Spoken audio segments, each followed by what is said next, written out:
Halo Bapak Ibu, saudara-saudari sekalian, bersama saya lagi Chandra Teja dari channel Kristen Ngakunya. Channel yang membahas kekristenan yang murni, terbebas dari klinik dan pemahaman yang melenceng. Bagi Anda yang belum subscribe channel saya, silakan subscribe channel saya. Tekan loncengnya agar Anda dapat notifikasi setiap kali saya mengupload video-video saya. Oke, pada kesempatan kali ini saya akan membahas pertanyaan salah satu atau salah dua atau salah tiga lah yang bertanya kepada saya gitu ya. Pak, kami punya restoran Pak, tapi sudah diberkati sama gembala sidang kami, kok nggak kunjung laku Pak, nggak kunjung rame, malah kami rugi terus Pak. Dan bisa-bisa kalau dalam 2-3 bulan lagi begini terus kami harus tutup ini restoran. Kok bisa ya? Kan bukannya katanya kalau kita jadi orang Kristen, percaya sama Tuhan Yesus, kita akan dilindungi gitu ya. Saya kasih persepuluhan kok Pak, saya kasih persembahan yang terbaik kok. Katanya Tuhan akan melipat gandakan rezeki saya. Mana ini restoran saya? Nggak maju-maju Pak. Malah kalau begini terus 3 bulan lagi kita harus tutup. Apa yang salah Pak? Oke. Nah, biasanya kalau saya ditanya begitu, saya tidak langsung jawab. Tapi Anda mau tahu kebanyakan pendeta, sorry ya ini kenyataan nih, saya nggak bilang semua, kebanyakan. Dia nanya, Anda selama ini bayar persepuluhan nggak? Bayar. Bulan kemarin bayar juga nggak? Bayar. Hitungnya bagaimana? Ada yang bolong nggak? Ada nggak penghasilan yang Anda nggak hitung? Terus Anda nggak berikan persepuluhan? Aduh, kayaknya ada ya komisi saya bantu teman jual mobil itu, saya nggak hitung Pak. Gara-gara itu, gara-gara Anda nggak memberikan persepuluhan yang benar, restoran Anda nggak rame. Makanya mulai sekarang belajar taat ya, bayar persepuluhan dengan benar. Kalau ada komisi apa, hitung sebagai pendapatan Anda untuk bayar persepuluhan. Itu yang membuat restoran Anda nggak rame. Nah, kalaupun Anda sudah lakukan itu, Anda kembali belum rame juga Pak. Anda ada dosa ini. Anda ada dosa ini. Makanya restoran Anda nggak rame-rame nih. Dan seterusnya dan seterusnya. Saya suka geli sendiri ya kalau mendengar penjelasan seperti ini. Oke, oleh karena itu saya jawabnya begini. Ini kejadian yang pernah saya alami. Satu ketika partner bisnis saya minta saya menghadiri sebuah seminar mewakili dia karena dia berhalangan. Saya tanya, seminar bisnis apa yang harus saya hadiri mewakili Anda? Itu ada seminar Hong Shui. Oh, Hong Shui? Saya nggak percaya Hong Shui, saya orang Kristen. Nah, partner bisnis saya ini bukan orang Kristen. Sudahlah please Pak, tolonglah. You datang aja, you tanda tangan di bukunya, tulis nama saya. Ya, you denger sebentar lah, nggak lama you ke toilet, you pulang lah. Yang penting you datang, you absen atas nama saya. Saya bilang, memang you nggak punya saudara, nggak punya orang lain yang bisa mewakili kamu? Nggak ada Pak, kalau ada saya nggak minta kamu. Please deh, tolong deh. Ya, akhirnya karena dia partner bisnis saya turuti. Tapi dengan hati yang ya sudahlah gitu.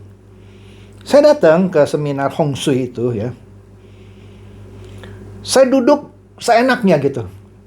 Agak nggak sopan dah terus terang. Karena saya nggak menganggap ini layak untuk saya hadiri. Apa kata dunia nanti kalau ada orang yang, kok Pak Chandra ikut seminar Hong Shui gitu ya. Tapi udahlah, peduli setan lah. Udahlah. Saya cuma 5 menit, 10 menit, ntar permisi toilet saya pulang gitu. Ya tanpa diketahui.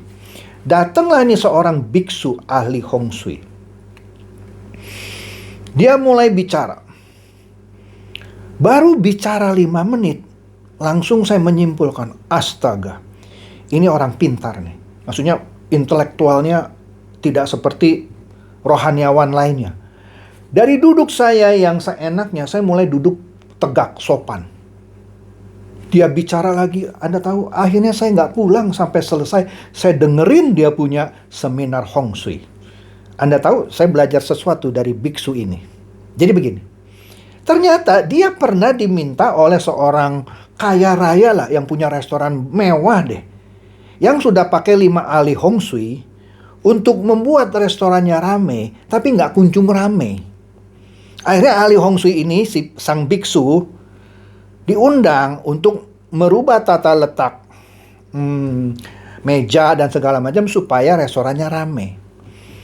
Oke, setelah biksu ini keliling sana, lihat sana, lihat sini, akhirnya duduk, makan, dikasih masakan yang paling enak.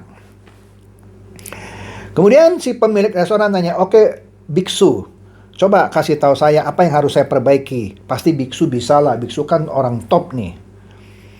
Anda tahu biksunya bilang apa? Pak, mohon maaf, saya tidak bisa bantu Anda. Loh, jangan bercanda biksu. Udahlah, sebutlah. Berapa biayanya? Saya bayar. Tambah marah ini biksu. Saya tidak bicara uang. Anda mau bayar uang berapapun ke saya tidak bisa bantu Anda. Tambah kaget ini si pemilik restoran. Kenapa biksu tidak bisa bantu saya? Kalau yang lain-lain nggak bisa bantu saya, gagal lagi, saya bisa mengerti. Ini biksu one of the best, nggak mungkin nggak bisa bantu saya. Pasti bisa lah.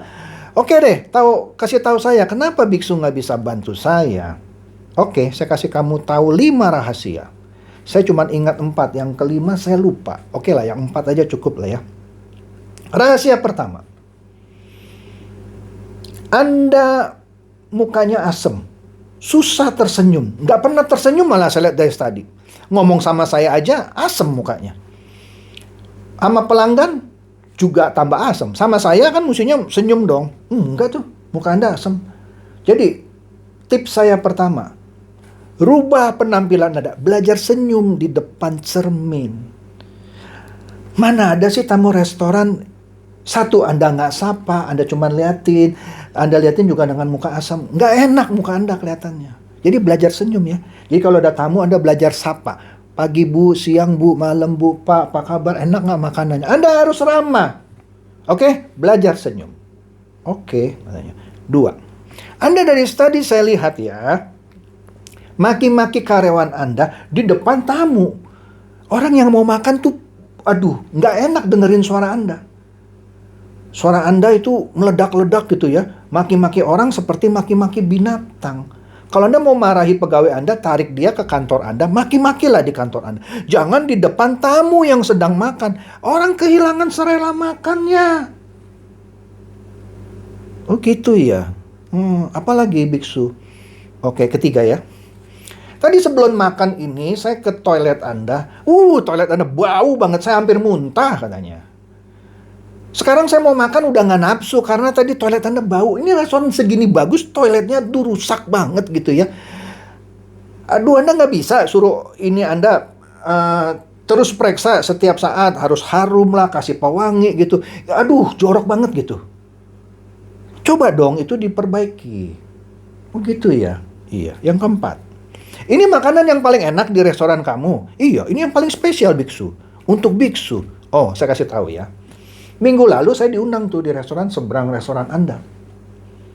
Anda mau tahu? Waduh, lebih enak dia daripada Anda. Ini yang terbaik, kalah sama mereka.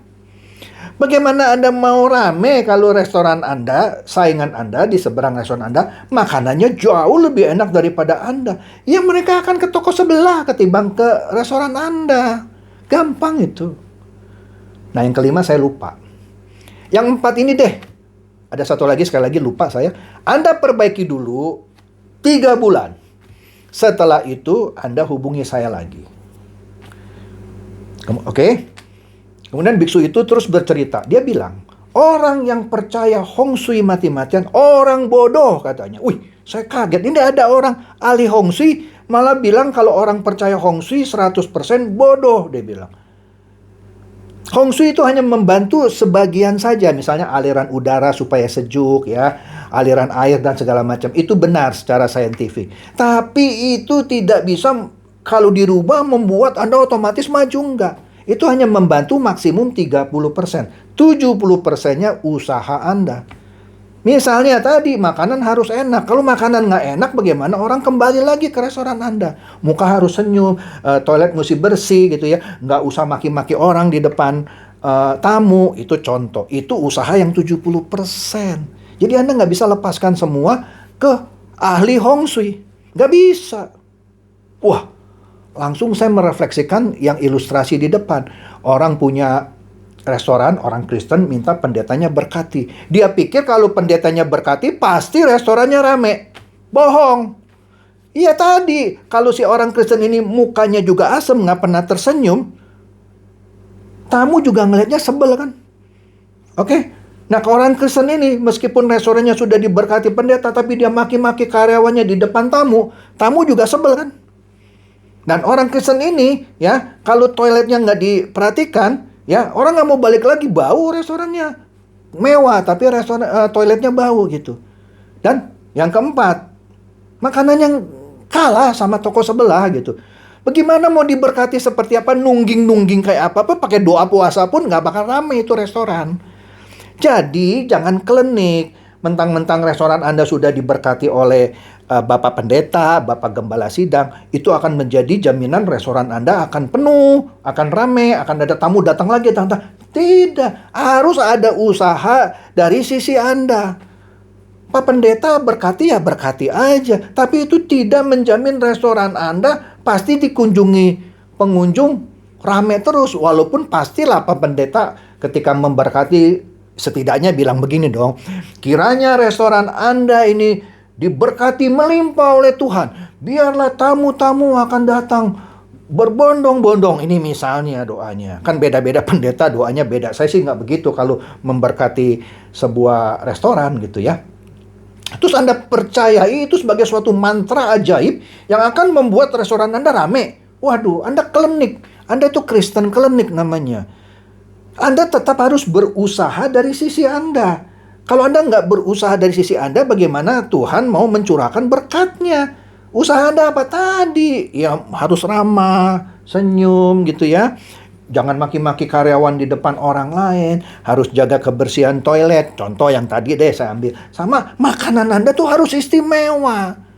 Lah kalau sebelah Anda ada restoran, ternyata mereka lebih enak, ya tentu tamu yang punya otak enggak masuk restoran Anda, masuk ke toko sebelah. Jangan salahin Pak Pendetanya. Nah, Pak Pendetanya juga harus bijak. Harus memberikan advice seperti ini. Dia coba makanannya. Sambil memberkati, dia coba. Wah, enak ini.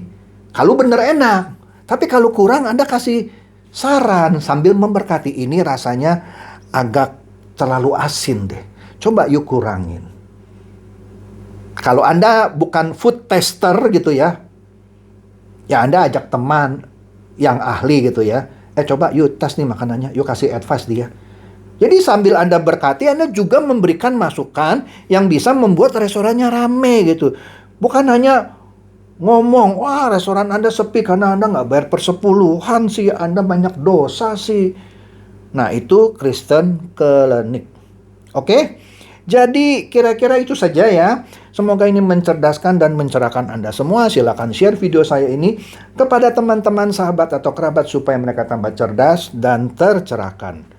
Seperti biasa, Shalom.